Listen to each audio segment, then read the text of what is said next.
अवांजी समातुन ताईं radio voice of Sindh London. बारियो उझाइन पिरी उझायो बारिन मुखे था मारिन लुआ लोहारन जा। भलारे भिड़दण जे भलारे बैत सां मुझी आवाज़ मुसाफ़िर radio voice of Sindh London तां थी है दुनिया जी कुंड कुड़छ ताईं। जंहिंजा माग ॿुधिजे पियो उन्हनि ॿिन्ही महिरबाननि खे सिक भरियो सलाम शाल क़बूल पवे। 11 डिसंबर 2025 ख़मीस जे ॾींहुं प्रोग्राम सोच वीचार साण करे आऊं अवां जी ख़िदमत में हाज़ुर आवां जो पंहिंजो मेज़बान हबीब लगारी। प्रोग्राम जी शुरूआत में अवां लाइ इहा ई दुआ त शाल जी तुंहिंजो असुख सलामती सां हुजो, कॾहिं बि ॾुखियो ॾींहुं न ॾिसो ऐं कॾहिं बि अवां जूं मुर्कूं मेरियूं न थियनि। दुनिया जी कुंड कुड़छ में जिते बि रहो सिंध लाइ, सिंध वासियुनि लाइ ऐं दुनिया जे मज़लूम माण्हुनि लाइ जाखोड़ींदा रहो। शाल अवां जा ख़्वाब तइबीरनि सां लाव लही सघनि। पाकिस्तान में इंसाफ़ जी कहिड़ी ॻाल्हि कजे, इंसाफ़ ऐं नाइंसाफ़ियुनि जा कहिड़ा पेरा खणिजनि। हाणे त हालत वञी इहा बीठी आहे जो उठ तरी थो वञे ऐं पुछ फासी थो पवे।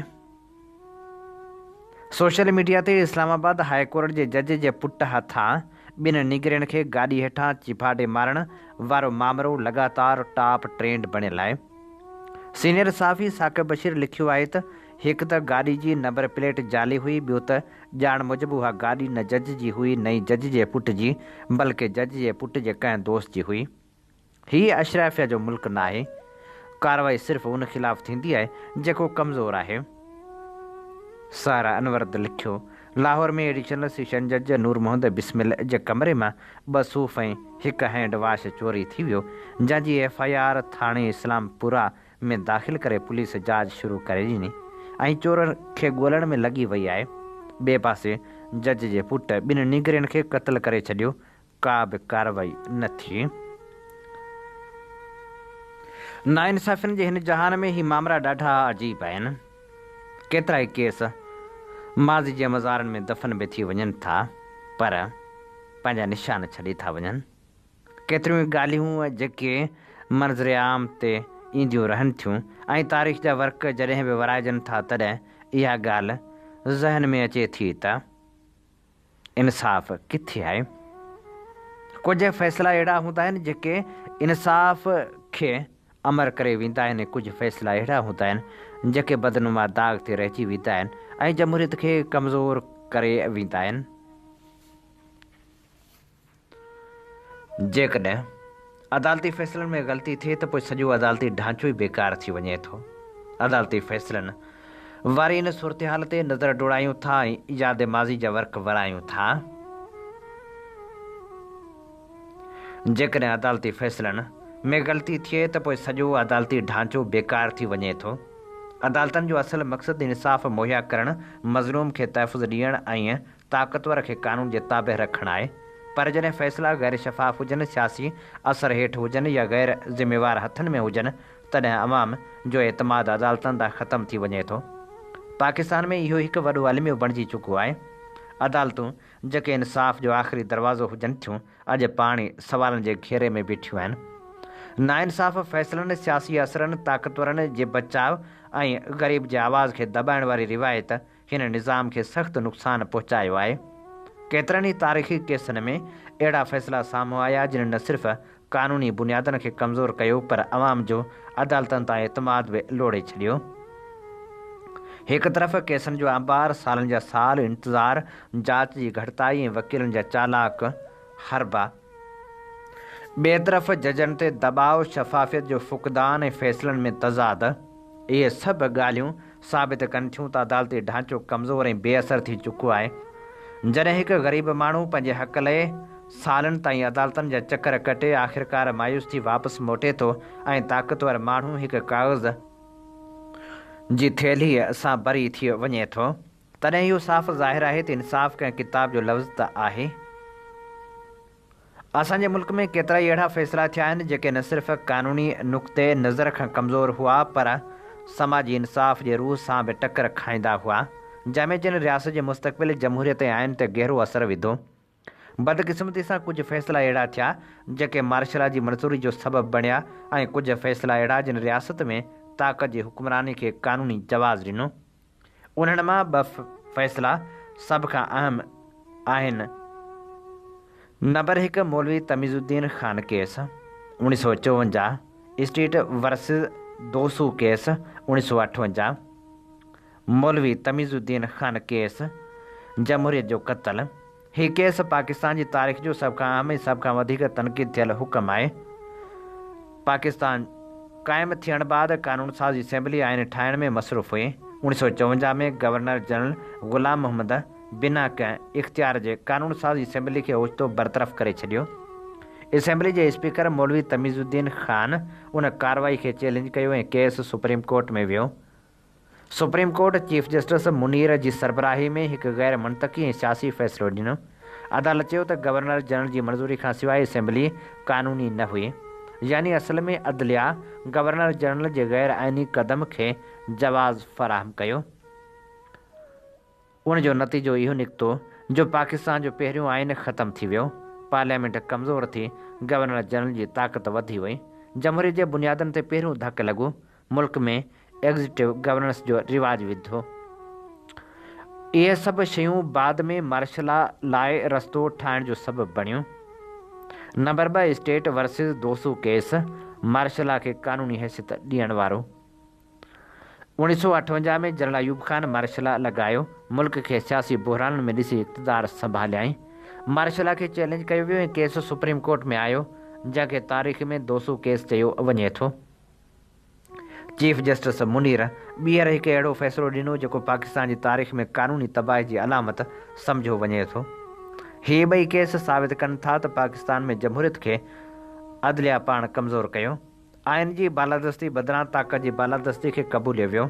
सुप्रीम कोर्ट जा ग़लति ऐं गैर आइनी फ़ैसिला सॼे रियासत जे ढांचे खे मुतासिर करे विया। मुल्क में सियासी अदम इस्तेहकाम ऐं ताक़तवर तबिके जो कब्ज़ो वधियो। जॾहिं अदलिया ताक़तवर तबिके जी मर्ज़ी मुताबिक़ हली ऐं ग़रीब मज़दूर हारी ऐं आम माण्हू सालनि ताईं इंसाफ़ लाइ भटकंदो रहे, तॾहिं इहो साबित थिए थो त अदालती ढांचो रुॻो किताबी सूरत में मौजूदु आहे, अमली तौरु कमज़ोर आहे। हीअ सॼी सूरतहाल जो सभ खां वॾो नुक़सानु इहो आहे त मुल्क में बेइतमादी, मायूसी ऐं क़ानून खां लाचार थियण जो अहसासु वधे थो। हिकु गैर मुनसिफ़ाणे फ़ैसिले सिर्फ़ु हिकु फ़र्द खे नुक़सानु न ॾिनो, बल्कि सॼे समाज जी रग रग में बेचैनी वधी। हिकु ग़लति फ़ैसिलो सिर्फ़ु हिकु केस खे न पर आइन, मुल्क ऐं समाज जे मुस्तक़बिल खे बि मुतासिर करे थो। पाकिस्तान खे मज़बूत अदालती निज़ाम जी ज़रूरत आहे, अहिड़ो निज़ाम जंहिंजो ढांचो शफ़ाफ़, जवाबदेह, आज़ाद ऐं अवामी उमेदनि मुताबिक़ हुजे।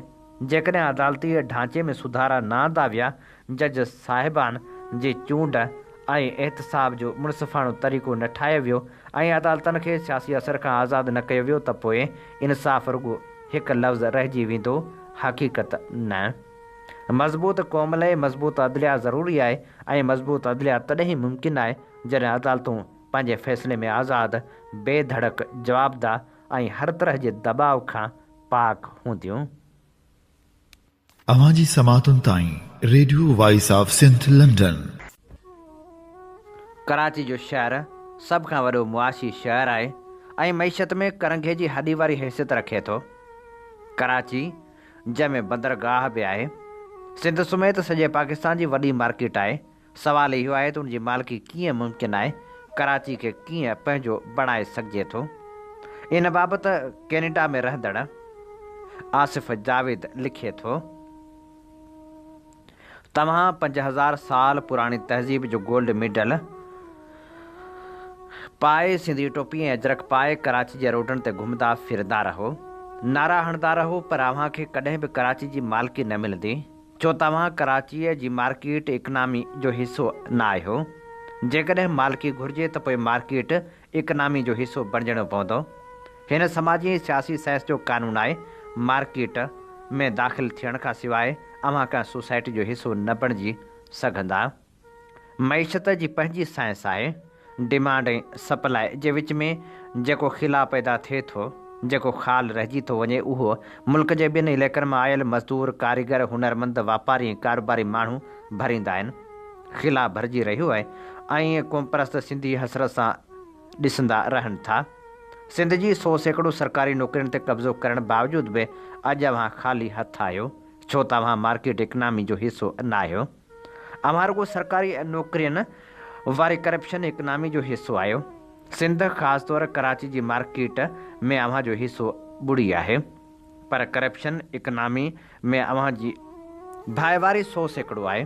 जीअं कराची में सिंधी, मुहाजर, बलोच, पंजाबी, पख्तून, सराइकी, मेमण, कच्छी, रांगड़, बंगाली ऐं ॿियूं क़ौमूं पंहिंजे हुनर, महिनत, ख़िदमत, वापार ऐं सनत जे ज़रिए मार्केट जो हिसो बणियल आहिनि।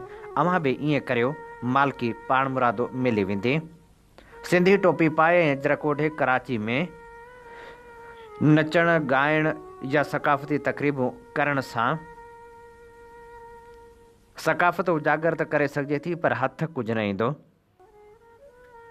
यकीन नथो अचे त कराची जे उन्हनि कामयाब पख्तून वापारियुनि खे ॾिसो जेके 30-35 साल अॻु सब्ज़ चांहि जी किटली ऐं बाल्टी खणी कंस्ट्रक्शन साइटनि ते ₹2 गिलास चांहि विकिरो कंदा हुआ। अॼु उहे कराची में प्लाज़ा ठाहे विकिणनि था। मूं पंहिंजे अखियुनि सां ॾिठो आहे त कुल्हे ते कालीन रखी विकिणंदड़ पठाण गुलिस्तान जौहर में पूरी मार्केट जा मालिक बणिजी विया आहिनि, जितां संदन ॻोठ जा माण्हू अची साॻियुनि दुकाननि ते माल विकिरो कनि था। अहिड़ा लखे मिसाल मौजूदु आहिनि। महिनत, जुस्तजू, हुनर ऐं कारोबारी ज़हने सां कराची में अरबनि जा कारोबार कंदड़ हज़ारे माण्हू मिसाल तौरु पेश करे सघिजनि था।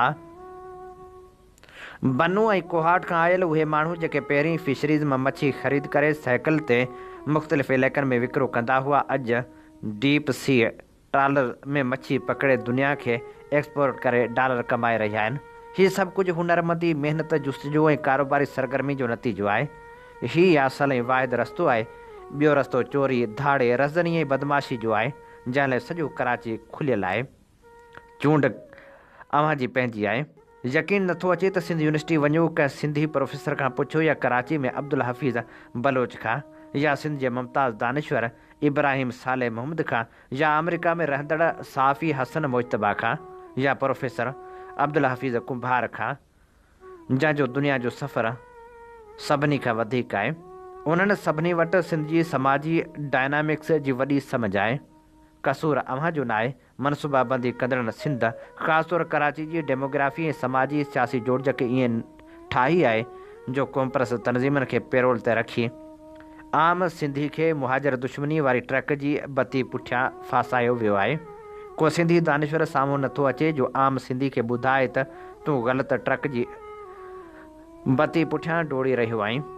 पंहिंजे हुनर, महिनत, ख़िदमतनि, वापार ऐं कारोबार सां कराची जी मार्केट इकनॉमी जो हिसो बणिजी वञ, मालिकी पाण मुरादो मिलंदी।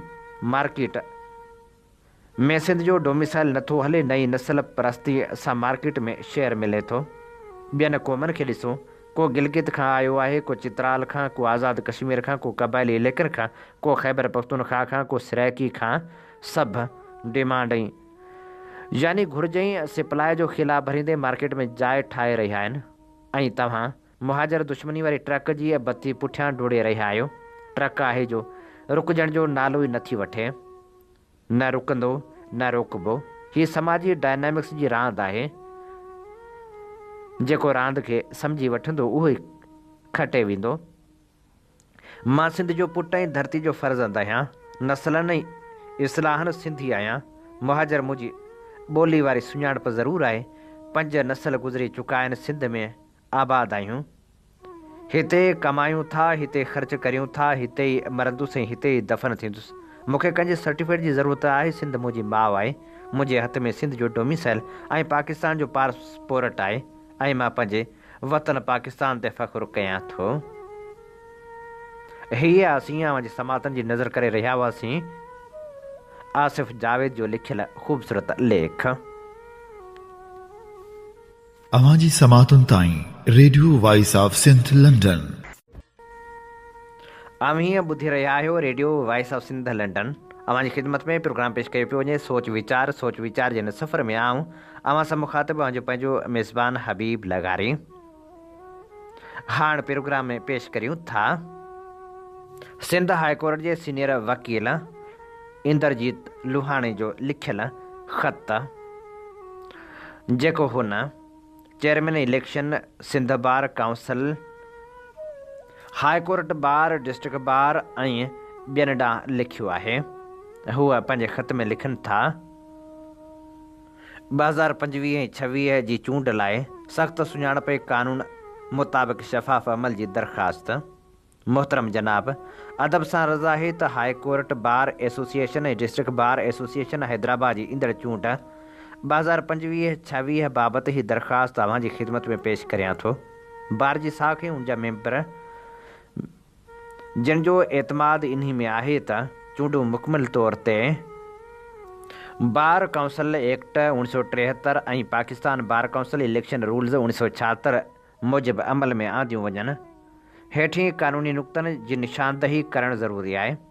सेक्शन 5 ऐं 9 मुताबिक़ सिर्फ़ु उहे वकील जेके सही तरीक़े सां इनरोल थियल हुजनि तिन खे ई सूबे जी बार काउंसिल या डिस्ट्रिक्ट ऐं हाई कोर्ट बार एसोसिएशन जो मेंबर थियण ऐं चूंडनि में हिसो वठण जो हक़ आहे। रूल 5, 7 ऐं 11 मूजिबि वोटर लिस्ट में सिर्फ़ु उहे नाला शामिल थियणु घुरिजनि जेके सही इनरोल ऐं क़ानूनी अहल हुजनि।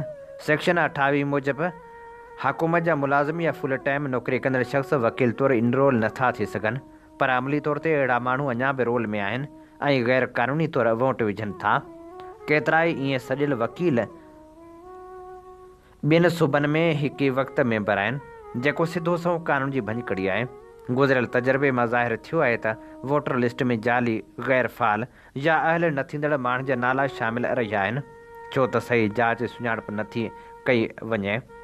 वधीक ज़रूरी आहे त जेके वकील वफ़ात करे विया आहिनि तिन जा नाला बि फ़ौरन वोटर लिस्ट मां ख़तमु कया वञनि, जीअं सिर्फ़ु हयात ऐं अहल मेंबरनि खे चूंड में हिसो वठण जो मौक़ो मिले।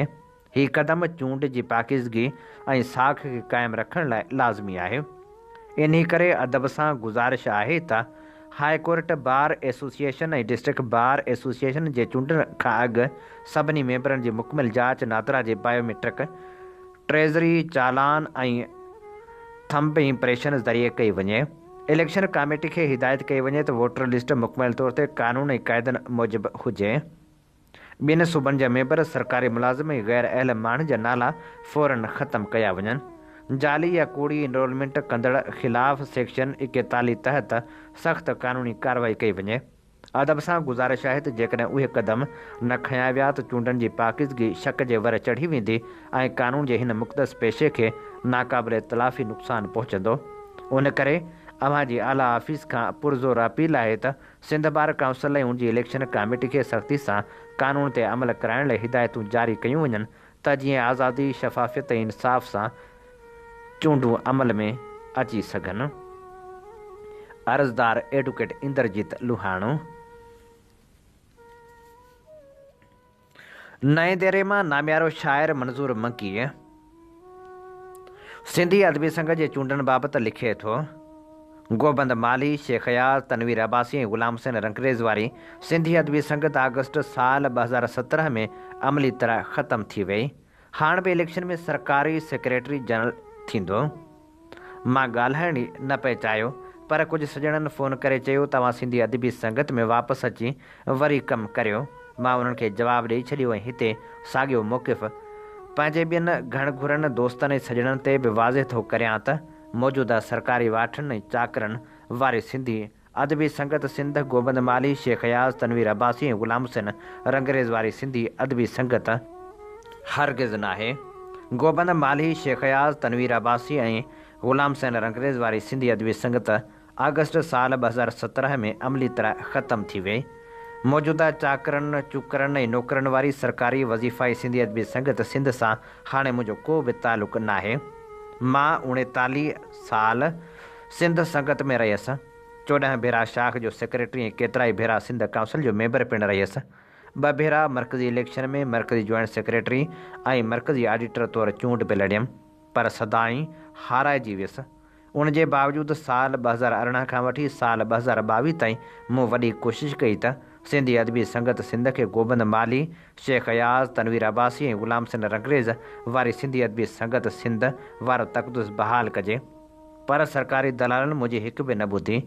आख़िर मौजूदा मरकज़ी सेक्रेटरी जनरल नूर चाकराणी, ज़िले राब्ता सेक्रेटरी वफ़ा सालह राजपर, ईसा मेमण, मल्हार सिंधी मुंहिंजे ख़िलाफ़ु अहिड़ो त हथरादू कूड़ो ऐं गंदो माहौल जोड़ियो जो मां अप्रैल 2024 खां सिंधी अदबी संगत सिंध जी बुनियादी मेंबरशिप खां ई लातालुकी करे छॾी। अवां जी समातुनि ताईं radio voice of Sindh London. तारीख़ ॾाढी बेरहम थींदी आहे। अलाए कहिड़ियूं कहिड़ियूं तारीख़ूं पंहिंजे सीने में सांढे थी, अलाए कहिड़ा कहिड़ा वाक़िया उन में दॿिजी वञनि था। सोशल मीडिया ते हिकिड़ो वाक़ियो नज़रनि मां गुज़रियो त जॾहिं सुल्तान महमूद सालिस रोए पियो ऐं पंहिंजे 19 भाइरनि जे क़त्ल जो हुकुम जारी कयाईं। इहो 1595 जो वाक़ियो ई आहे। जॾहिं सुल्तान महमूद सालिस उस्मानी सल्तनत जे तख़्त ते वेठो हो, तॾहिं सल्तनत जो अंदरूनी माहौल छिकताण शक ऐं ताक़त जे छिकताण सां भरियो पियो हो। उस्मानियुनि वटि हमेशह तख़्त जी विरासत तकरारी रहंदी हुई ऐं उन तकरार खां बचण लाइ हिकु ॾुखियो पर मुयसर तरीक़ो इख़्तियार कयो वेंदो हो, जंहिंखे क़त्ल बिरादरान जो क़ानून सॾियो वेंदो हो। तख़्त ते वेठे ई सुल्तान महमूद सालिस हुकुम ॾिनो त संदसि 19 भाइरनि खे क़त्ल कयो वञे, जिन में 3 गोदड़ा यानी ॿार, 5 निढा ॿार ऐं कुझु नौजवान शहज़ादा बि शामिल हुआ। उहो क़दम बेशक तमामु खूनरेज़ हो, पर उस्माननि जी नज़र में उहो सल्तनत खे अंदरूनी बग़ावत ऐं घरू वेड़ खां बचाइण लाइ ज़रूरी सम्झो वेंदो हो। हीउ वाक़ियो मुहर्रम 1003 हिजरी में पेश आयो। हुकम ते अमल थियण बाद सभिनी शहज़ादनि जा ताबूत सुल्तान मुराद सालिस जे जनाज़े सां गॾु इस्तंबुल में खणी निकिता, जंहिं सारे शहर खे ख़ौफ़ में वेढ़े छॾियो। हैरत ऐं बेचैनी छायल हुई। उस्मानी सल्तनत में इहो तरीक़ो सदियूं हलंदो रहियो। मक़सदु इहो हूंदो हो त को बि शहज़ादो तख़्त जो दावेदार बणिजी सल्तनत खे ॿ हिसा न करे विझे। हीउ क़ानून ज़ालिमाणो ज़रूरु हो, पर हुक्मरान तबिके उनखे सल्तनत जे इस्तेहकाम लाइ अहम सम्झो। सलीम अवल सलेमानी क़ानून ऐं ॿियनि केतिरनि सुल्ताननि बि पंहिंजे भाइरनि या पुटनि खे मुमकिन ख़तरे सबबि ख़तमु करायो। सुल्तान महमूद सालिस बाद में पंहिंजे पुटु शहज़ादा महमूद खे बि मुमकिन ख़तरो सम्झी क़त्ल कराइण जो हुकुम ॾिनो। जंहिंमां ज़ाहिर थिए थो त उस्मानियुनि लाइ तख़्त जी हिफ़ाज़त सभ खां अहम हुई, जेकॾहिं उन लाइ ख़ानदान जी क़ुर्बानी बि ॾियणी पवे। हीउ क़ानून असल में सुल्तान महमूद फ़ातिह ठाहियो हो, जंहिंजो मक़सदु इहो हो त को बि शहज़ादो बग़ावत करे सल्तनत खे टोड़े न सघे। उन क़ानून तहत जेकॾहिं को शहज़ादो तख़्त लाइ ख़तरो बणिजे त उनखे क़त्ल करणु जाइज़ क़रार ॾिनो वियो हो। हीउ वाक़ियो ॿुधाए थो त तारीख़ रुॻो फ़तह ऐं जंगनि जा किसा नथी ॿुधाए, पर ताक़त, सियासत, इंसानी नफ़्सियात ऐं हुकूमत जी क़ीमत बि ज़ाहिर करे थी। हिकु प्यारे माण्हूअ जी शहादत वारो वाक़ियो। ज़ाकिर बोज़दार जो खून नाहक। कामरेड शहीला चांडियो लिखियो। कंहिं ज़माने में सिंध जी सरज़मीन में ज़ाकिर बोज़दार नाले हिकु बहादुर ऐं प्यारो माण्हू रहंदो हो। हू सिर्फ़ु हिकु आम माण्हू न हो, हूअ अॻूणो क़ौमी कारकुन, इंसाफ़ ऐं आज़ादी जी जदोजहद जी अलामत हो। हुनजी दिलि खुलियल आसमान वांगुरु वसी हुई ऐं हुनजी सखावत जी का बि हद न हुई। ज़ाकिर बोज़दार पंहिंजी जुरत ऐं बेख़ौफ़ी जज़्बे जे करे मशहूरु हो। हू मुश्किलातुनि खे मुंहुं ॾियण लाइ बीठो रहियो, जंहिंमें हू यकीन रखंदो हो। उन लाइ वेहण खां कॾहिं बि पोइते न हटियो। संस वेझो साथी शहीद साहिब ख़ान घोटो हो ऐं उहे गॾिजी तब्दीली लाइ हिकु अणखुट कुवत हुआ। पर ज़ाकिर बोज़दार जी सची बेअत सिंध में अज़ीम इनक़लाबी अॻुवान साईं GM सैद जे नज़रिए सां हुई। ज़ाकिर बोज़दार सैद जी आज़ाद ऐं ख़ुदि मुख़्तियार सिंध जे ख़्वाब खे सारायो ऐं उन ख़्वाब खे साबिया करण लाइ पंहिंजी ज़िंदगी वक़्फ़ करे छॾी। ख़तरनि जे बावजूदि ज़ाकिर बोज़दार नाइंसाफ़ी ऐं जबर जे ख़िलाफ़ु आवाज़ उथारींदो रहियो, जंहिंखे पंहिंजे हम वतननि जी इज़त ऐं तारीफ़ हासिलु कई। संदसि वतन ऐं क़ौम सां मुहबत बेमिसाल हुई ऐं उहा ई मुहबत संदसि अज़ीम शहादत जो सबबु बणी। 10 डिसंबर ते इंसानी हक़नि जे आलमी ॾींहं जे मौक़े ते ज़ाकिर बोज़दार खे संदसि घर मां रियासती इदारनि गिरफ़्तार कयो। हुनजो बेजान लाश रोड ते उछलायल मिलियो। उन्हनि ख़तरनि जी हिकु ज़ालिमानी यादि ॾियारींदड़ जेके इक़्तिदार में सच ॻाल्हाइण जी जुरत कनि था, पर मौत में बि ज़ाकिर बोज़दार जो रूह ज़िंदा रहियो। बेशुमार ॿियनि खे इंसाफ़ ऐं आज़ादी जी जंग जारी रखण लाइ मुतासिर कयो। हू शायदि ख़ामोश थी वियो हुजे, पर हुनजो विरसो हमेशह उन्हनि माण्हुनि जे दिलनि में गूंजंदो रहंदो जेके हुनखे सुञाणंदा ऐं प्यारु कंदा हुआ। शहीद ज़ाकिर बोज़दार खे सिंध जे सचे हीरो तौरु हमेशह यादि रखियो वेंदो। हिकु अहिड़ो शहीद जंहिंजी जुरत ऐं क़ुर्बानी खे कॾहिं बि विसारे न सघिबो। शहीद ज़ाकिर बुज़दार खे सुर्ख़ सलाम। ऐं हाणे अशरफ मीर खां ॿुधूं था बुलबुल खोरवाही जी ख़ूबसूरत शाइरी। वलसियड़ा आहिनि केॾा वलसियड़ा आहिनि हथ खीरा थी पीअड़ा आहिनि केॾा वलसियड़ा आहिनि केॾा वलसियड़ा आहिनि केॾा वलसियड़ा आहिनि हथ खीरा थी पीअड़ा आहिनि केॾा वलसियड़ा आहिनि जोबन जाहे ॾींहं त नाहिनि जोबन जाहे ॾींहं त नाहिनि ओसियड़ा आहिनि ओसियड़ा आहिनि हथ खीरा थी पीअड़ा आहिनि केॾा वलसियड़ा आहिनि केॾा वलसियड़ा आहिनि हथ खीरा थी पीअड़ा आहिनि केॾा वलसियड़ा आहिनि कंहिंजो आहे पेर घुमी वियो कंहिंजो आहे पेर घुमी वियो खिड़की खिड़की लियड़ा आहिनि खिड़की लियड़ा आहिनि हथ खीरा थी पीअड़ा आहिनि केॾा वलसियड़ा आहिनि केॾा वलसियड़ा आहिनि केॾा वलसियड़ा आहिनि हथ खीरा थी पीअड़ा आहिनि केॾा वलसियड़ा आहिनि झुणकोई बस झोरे विझंदो झुणकोई बस झोरे विझंदो झांगीअड़नि जा जीअड़ा आहिनि झांगीअड़नि जा जीअड़ा आहिनि हथ खीरा थी पीअड़ा आहिनि केॾा वलसियड़ा आहिनि केॾा वलसियड़ा आहिनि केॾा वलसियड़ा आहिनि हथ खीरा थी पीअड़ा आहिनि केॾा वलसियड़ा लेखक वक़्त जी निब्ज़ ते हथ रखी नए नस्ल जी आजियां बि कंदा आहिनि त उन जी रहनुमाई बि कंदा आहिनि। हिकु अहिड़ो लेख जंहिंमें शागिर्दनि लाइ रहनुमाई बि आहे त उत्साह बि आहे।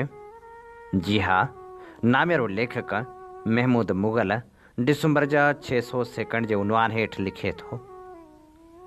हवाऊं सर्द थी रहियूं आहिनि। डिसंबर पाण ॾे सवड़ सोरणु शुरू कई आहे। खेसि बि हाणे आहिस्ते आहिस्ते सीअ जो अहसासु थी रहियो आहे। कैंपस जा रस्ता ख़ाली थी रहिया आहिनि। जुदाइनि जो झिरमिर वक़्त जी निराड़ ते चमकी रहियो आहे। जिन बि पंहिंजे तइलीमी कैरियर जो आख़िरी सेमेस्टर गुज़ारियो तिन जे थेलनि में हाणे किताबनि जी जाइ ते विछोड़ो भरिजी वियो आहे। अखियुनि में धुंध वधी वियो आहे। लुॾंदड़ हथ परे थी रहिया आहिनि। उहा ई ज़िंदगी आहे जेको शुरू थिए थो तंहिंखे नेठि ख़तमु थियणो आहे। वक़्त जी हर घड़ी अॻिते वारी घड़ी खे पाण सां छिके पोइते करे छॾे थी। हयाती त ॼण माज़ी जी कथा ई आहे। हर गुज़रंदड़ लम्हो माज़ी जे फ्रेम में रहिजी वञे थो, वारी मुठ मां निकिरी वञे थी। हिते हिन मादर इल्मी में फ़क़ीर भरिया 25 साल ब्लैक एंड वाइट बोर्डनि जे पासे में गुज़ारिया आहिनि। ॿारड़ा अखियुनि में हैरानियूं भरे पहिरें साल ईंदा आहिनि, ॿिए साल उते हैरानी जी जाइ ॼाण वठंदी आहे। अखियुनि में 3 साल सभु कुझु समाइबो आहे ऐं चौथे साल हिजर जे अलम खे सांढींदे पंहिंजे हदफ़ ऐं हासिलात खे मुकमिल कंदे रुख़्सती जी कांढ लिखबी आहे। 4 सालनि जी उहा कथा बि अजीब आहे। जिते सारोपा मटबा आहिनि उते अंदर जे ऐवान में घणाई महल माड़ियूं झूपड़ियूं ऐं खंडर जुड़ी वेंदा आहिनि। उन्हनि सभिनी जो दीदार हिकिड़ो उस्ताद करे सघे थो। जे पंहिंजे बचे जे वेझो हुजे त संदसि अंदर में आबाद इमारतनि में मज़े सां घुमी सघे थो। हाणे जॾहिं उहो सफ़र खैरन सां पूरो थियो आहे त मां अव्हां जो टीचर, अव्हां जो सर मुग़ल अव्हां सां ॻाल्हाइण थो घुरां ऐं उहा गुफ़्तगू उन्हनि 10 मिंटनि में थी सघे थी जेके 10 मिंट निजा पिजा अव्हां पंहिंजो पाण खे ॾियो। उन्हनि 10 मिंटनि में को बि मोबाइल फ़ोन, टैबलेट या अहिड़ी का बि शइ अव्हां वटि न हुजे। सिर्फ़ु पंहिंजो पाण सां पाण हुजो, पाण सवाल कयो ऐं पाण ई जवाबु वठो ऐं जेको जवाबु मिले उनखे सम्झो त उहे 600 सेकंड पर जे उहे लम्हा पाण सां गुज़ारियो त अलाए केतिरा ईंदड़ साल ऐं अलाए केतिरा लखें किरोड़े सेकंड सजाया थी पवंदा। पुछणो रुगो पाण खां इहो आहे त उन्हनि सारनि जी कथा में सबक़ु छा मिलियो, छा पिरायोसीं, समझ में छा आयो, छा रुगो किताब पले पिया या हयाती जे कंहिं ॿिए दायरे में को सफ़र बि नसीब थियो। रुगो भरी ॿधे किताब खणी वियासीं, इशू करायासीं, पढ़ी मोटाए पंहिंजा किताब अधरोट हालत में पंहिंजे कमरे में मोटाए खणी आयासीं ऐं बसि। या वरी कुझु अहिड़ो मिलियो आहे जेको उन्हनि सभिनी खां थोरो हटियल आहे, उन्हनि किताबनि में कोन्हे, पंहिंजी जाइ ते आहे। छा अहिड़ो कुझु उन ॻंढ में, बैग में, हंध में आहे जेको किताबनि खां सवाइ सिखियो हुजे? जे आहे त छा आहे ऐं जे नाहे त छो नाहे? यूनिवर्सिटियुनि में तालीम हासिल कंदड़ घणा ॿारड़ा डिग्री जी हासिलात में एतबार रखंदा आहिनि। ख़ुदा न ख़ास्ता डिग्री न मिले त हासिलात जे जहान में तूफ़ान अची वेंदो आहे। लॻंदो आहे त सभु कयो, करायो धूड़ थी वियो। इहो नाहे सोचबो त डिग्री खां सवाइ बि कुझु ॿियो आहे जेको पंहिंजी जाइ ते अहम आहे। उते इहो सुवालु उभरे थो त सर, जे डिग्री न मिली त पोइ बाक़ी हिते छा लाइ आया हुआसीं? ज़िंदगी सिखण लाइ का यूनिवर्सिटी बची आहे छा? त इहो सुवाल बि सही आहे। मुंहिंजा बच्चा, ज़िंदगी उन इल्म जी हासिलात सां गॾु जॾहिं फूह जवानी में सिखजे त अॻियां अमली दायरा वेकरा थियनि था। इहो असां सभिनी खे कॾहिं बि विसारणु न घुरिजे। हाणे जॾहिं अमली दुनिया में घिड़ो त शयूं ध्यान में ज़रूरु रखिजो। किथे बि इंटरव्यू ॾियणु वञो, कंहिं सां मिलणु वञो, का दरख़्वास्त ॾियणी हुजे त कुझु शयुनि ते मर्कज़ निगाह यानी फोकस रखणु ज़रूरी आहे। इहे अमल बिना सादा आहिनि, पर जे कजनि त उनजी अकादियत तमामु घणी आहे। कॾहिं बि नाकामी ते दिलि न हारजो। किताबी इल्म खां अमली हयाती जो इल्मु मुख़्तलिफ़ हूंदो आहे। जेके पढ़ी आया आहियो उहो हीअं सां हंडायल ज़रूरु हुअणु घुरिजे, पर अमली हवाले सां माण्हू जे सुलूक ते परेशान न थिजो। माण्हू रुगो सुख ॾींदड़ न आहिनि हूंदा। घणो करे बेइज़ती, धिकार, इनकार, बदतमीज़ी, लागर्ज़ी बि उन्हनि वटां ई मिलंदी आहे जेको मनफ़ी मिले पंहिंजे कुल्हे ते ॿधल पोतड़ी या रुमाल में वेढ़ियो, ॿाहिरि अची पोतड़ो या रुमाल छंडियो ऐं अॻियां सफ़र जारी रखो। पंहिंजे लिबास जो ख़ासि ख़्यालु रखिजो। उहो भले मुहागो न हुजे पर साफ़ ऐं सलीक़ेदार हुजे। कपिड़ो सादो पर सुठो सिबियल ऐं साफ़ हुजे ऐं बूट भले चती लॻल हुजे पर चिल्केदार हुजे। धोतल पोतल वजूद हर कंहिंजी निगाह खे निरमाईंदा आहिनि। गुफ़्तगू में तकड़ न कजो। जेतिरो पुछो वञे ओतिरो वराणियो। मिसाल तौरु तव्हांजो नालो छा आहे? जवाबु, मुंहिंजो नालो महमूदुल हसन मुग़ल आहे ऐं मुंहिंजे वाल जो नालो नूर मोहम्मद आहे। ग़लति जवाबु आहे, छाकाणि त मूंखां मुंहिंजे वाल जो नालो कंहिं पुछियो हो। मूंखां सिर्फ़ु मुंहिंजो नालो पुछियो वियो हो, सो बसि मूंखे उहो ई ॿुधाइणु घुरिजे। असां मां केतिरा ई माण्हू सवाल ई कोन सम्झंदा आहिनि त जवाबु छा ॾींदा। सही जवाब लाइ सवाल जो सही सम्झणु ज़रूरी आहे। हर हाल में शुक्रगुज़ार रहिजो ऐं हर गुज़रंदड़ लम्हे खे गनीमत ऐं पंहिंजे तजर्बे में वाध सम्झिजो। पे दर पे नाकामियूं परेशान करे सघनि थियूं, पर यादि रखिजे त मंज़िल नेठि बि मुंतज़र आहे। जेतिरो थी सघे पंहिंजे माइटनि सां सलाह ज़रूरु कजो।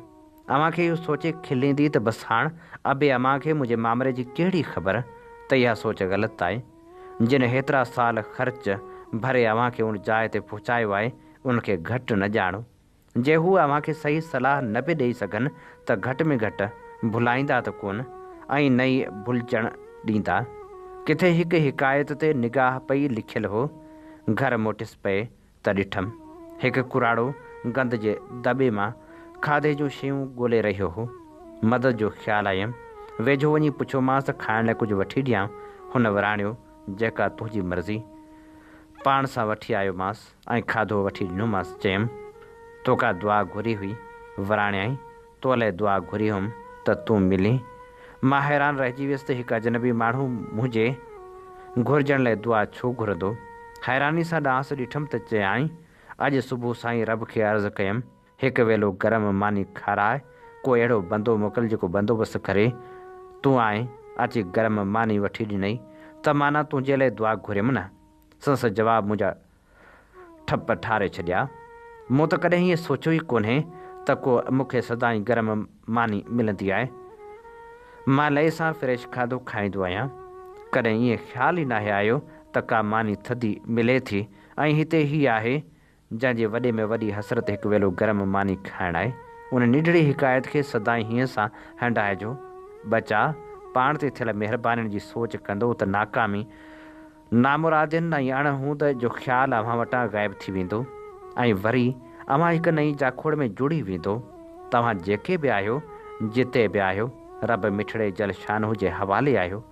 जेको ई कारसाज़ आहे शल कंहिं जाइ बि दामे दरमे करमे सुखने मुहताज न थियो। जियो ऐं जीअण ॾियो। आमीन। हवाऊं सर्द थी रहियूं आहिनि। गरम वेले लाइ इजाद जो टांडो दुखी चुको आहे। हयाती जे डिसंबर खे ॿुधायो त पाण ॾांहुं सवड़ सोरण बंदि करे, छाकाणि त अंदरि जी गर्मी संस ॾकणी खे बि ख़तमु करे छॾींदी।